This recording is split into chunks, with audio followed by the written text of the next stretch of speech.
Gio. BT and Sal. Evan and Tiki. Keith McPherson, your nighttime host on The Fan. On the fan. On the fan. On the fan.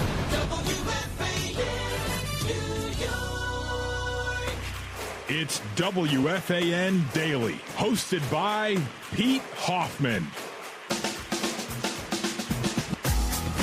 Well, that's right. I'm back. Pete Hoffman with you on The Fan on WFAN Daily. As yesterday we previewed the New York Rangers, disappointing as they lost their opening game.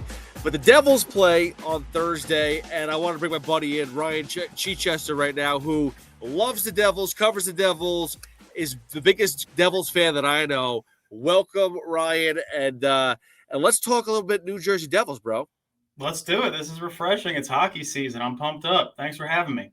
Yeah, of course. Well, listen, let's be serious here. Were you at all nervous about the news that maybe the Hughes brothers would be leaving the New Jersey Devils at all?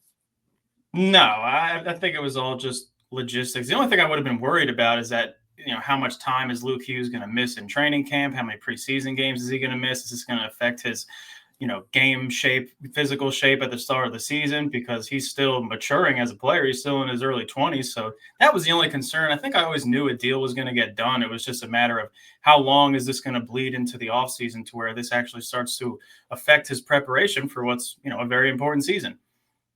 And now, do you expect them to eventually make a trade with the Canucks to bring over Quinn to make that? It sounds like they all three want to play together. That's what it sounds like. It feels that way. Am I wrong? No, you're not wrong. I mean, they're all doing the dance around the tampering stuff. They don't want to say anything. You saw, I think Jack Hughes said it the other day, like, I'm not trying to be tampering here, but I don't think it's any secret. They're all brothers. They're all stars or budding stars in this league, and they all want to play together. And Quinn Hughes is probably the best out of all three of them. So the idea of bringing him to the Devils, who have needed defensive help for a few seasons now, the thought of having him on the blue line with, Luke as a potential defensive partner, and then Jack Hughes as the frontline center, that's super exciting. And I think you're only going to hear continued noise about that in the coming years before Quinn Hughes is able to sign with another team. Well, you talk about Jack, who is probably arguably the most talented of the three, especially offensively gifted that he is on the Devils. Do you expect, let's take about this season right now here. Do you expect him to have one of his best seasons? I mean, he's only getting, he's still young, but he's only getting better with age. Do you expect him to be, possibly the MVP of the league? If he stays healthy, that's the big question. That's the $1 million question for the Devils, and that's probably what's going to determine their season. How many games can Jack Hughes play? I mean, every single season, pretty much for his career so far, he's been on a 100-point pace, which is great, but it's not just about the pace. You have to play those 75 to 80 games a season. He hasn't been able to do that, except for that 22-23 season when he was a Hart Trophy candidate. So the big question is just, can he stay healthy? I think he can. I'm expecting pretty much a full season workload from Jack Hughes this season. I know he's had a few injuries. Most of them are upper body injuries. Like, you think back to the injury last season, he's going full speed at the net in Vegas. He gets bumped from behind and crashes into the wall.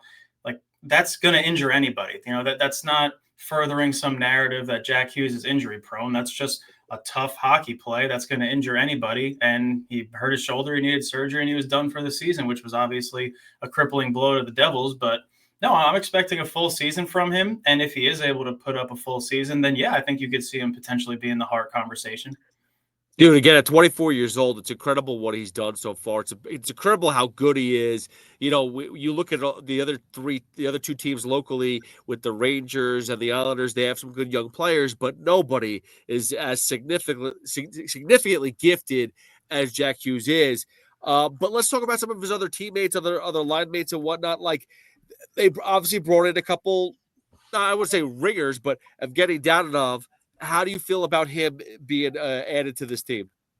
Yeah, I like the offseason moves that they made. I think Tom Fitzgerald did a pretty good job. Obviously, everyone was kind of upset that the Luke Hughes addition took so long. But I like the addition of Connor Brown personally. They needed some bottom six help in their lines. Like, their third and fourth lines did not produce much of anything last season. I mean, Jack Hughes got hurt, and like you were mentioning before, just how dynamite he is on the attack. Like, him and Jesper Bratt as a tandem were just so much of the scoring attack last season. And Jack gets hurt, you start to really see how thin they were depth-wise at forward. So bringing in Connor Brown, who had ACL surgery two seasons ago, and he started to look better in Edmonton as the season went on. So I'm looking for him to potentially be a good fit. And like I was saying, it's going to be about the forward depth. Like, you can't rely too much on the Stephen Nasons of the world. And what is Dawson Mercer going to give you after what's been kind of 2 disappointing seasons in a row? He's still relatively young. So I think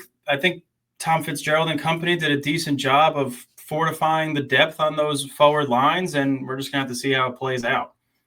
One guy that obviously I'm a San Jose Sharks fan as well as a Rangers fan. So I know a little bit about this one guy, Timo Meier, who, not for nothing, he has been a good, gifted player. He's a little bit of an enforcer at times. He can score. He can set up. He can do a little bit of everything. But with the Devils, he just kind of, he only played 51 games. Was it last year? No, how many games did he play last year?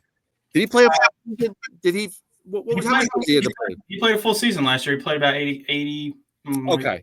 80 games. Yeah, 80 games. I'm looking at the playoffs, but it's disappointing. Let's be fair. He was not the guy that we saw with the Sharks. He wasn't as goal score heavy. He wasn't as didn't put the puck in the back of the net. Didn't set up as well. It's adjustment period. But now is he going to be playing? What line is he playing on? And is he going to be able to excel the way he did in San Jose? Yeah, I think you figure he'll probably be on the second line with Nico. And in terms of, is he going to be able to excel like he did with the Sharks? Is he going to be able to be a 30-goal scorer again? I don't know. I mean, like you said, it has been a bit disappointing for Timo Meier in New Jersey. You've kind of seen his ability and his peak in spurts. He had that injury the season before last, and then seemed like maybe there was some lingering stuff, and he started to pick it up towards the end of the season. But everyone's expecting more because of that 8-year contract extension that he signed. So again, I think it's a trickle down effect. Like, Jack Hughes has to stay healthy, and you have that lethal combo of him and Bratt on the first line, and that can open things up for the second line with Nico and Timo. So I'm expecting more from Timo this year than he put together last year, with the assumption that he is fully healthy and ready to go, because you could tell a noticeable difference last season when he was feeling 100% physically and when he wasn't. And when he was, he looked like, shades of the player that you saw in San Jose that earned that contract. Now, one thing that was definitely, I don't want to say it was a surprise, but it was definitely a big part to their game, was the goaltending. The combo this year with Markstrom and Allen, not for nothing, but like, you look at the other tandems around hockey, they definitely played fantastic last year. Do you expect them to be able? The defense has always been a key to the Devils, right? Back in the day when they did the trap defense. Now it's just more like they still are defensively gifted. They've always had good goalies. How do you feel about this this tandem with Markstrom and Allen? Yeah, I feel good about it. When they signed Markstrom, I think one of the concerns was his age. He's in his mid-30s. How is he going to hold up? But last season, he was at his best in the playoffs against Carolina. I mean, he kept them in so many of those games. He kept them in that game 6 before they bowed out in double overtime. So he was great in the postseason. So, after a grind of an 82-game season, how is a goalie of his age going to hold up? He definitely passed that with flying colors. I think Jake Allen's one of the better backups in the NHL. So they have a great goalie tandem. The concern would just be, how much are they going to hold up if the defense continues to be a liability at times, like it's been in recent years? Like you said, this is not the days of the New Jersey defense anymore. Like, there are some holes in this defense, even including Luke Hughes, who I think is going to continue to mature and grow. But he also made some really backbreaking decisions with the puck in his own end last season, which is a product of being young. So hopefully that stuff, is addressed this season. But I mean, it doesn't stop there. Dougie Hamilton, is he going to be able to stay healthy? And even when he does, he's great on the power play. He's got a snipe of a shot, but how does he do in his own end? Kovacevic is hurt.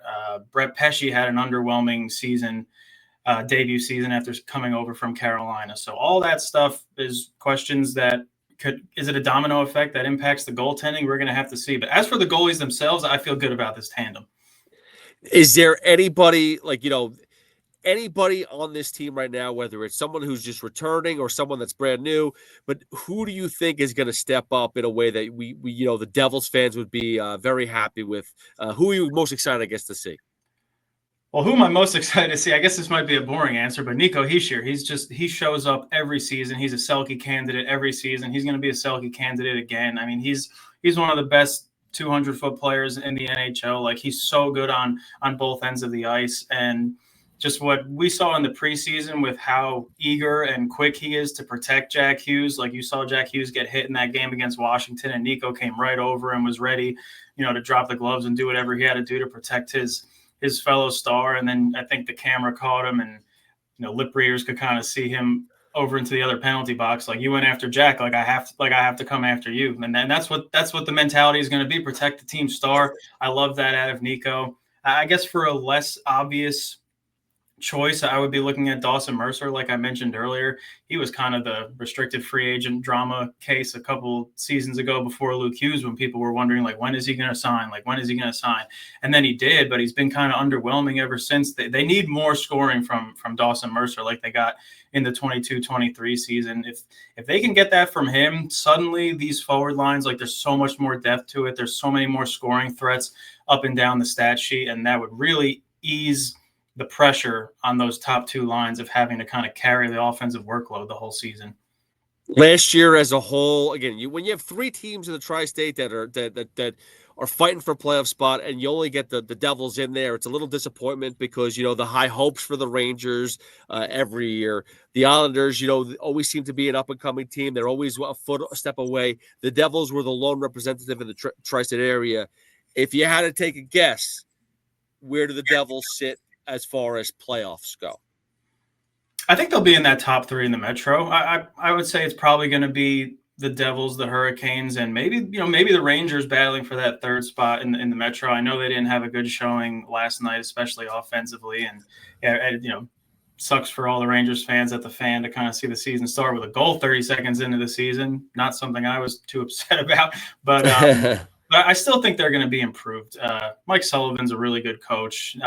I think the bump in the first year of a head coaching tenure is pretty real over there in New York. You saw it with Gallant, you saw it with Laviolette. So I think the Rangers will be there fighting. The Hurricanes are just so solid in the Metro now. They're like the Yankees of the NHL now. Like, they're just going to compete and be in the playoffs every single year. It's just a matter of are they going to get over that last hump. So, but I expect the Devils to be right there with those two teams, maybe Washington being the other team competing for one of those top three spots. Islanders are probably more of a rebuild. I know there's excitement because they got the number one pick in Matthew Schaefer, but other than that, it's probably going to be a bit of a turning of the page for that franchise for the next year or so. But for the Devils, yeah, I mean, I think the expectation is get back to the playoffs and make a little more noise, maybe win 2 series, get to a conference final. Well, listen, Ryan, the one thing you mentioned about that was the head coaching in New York. The Devils, they have Sheldon Keefe. This is his going into his second year as head coach. The one thing is sustainability. It's very lackluster in this area. It feels like the turnover is very quick when it comes down to head coaching. Is Sheldon Keefe?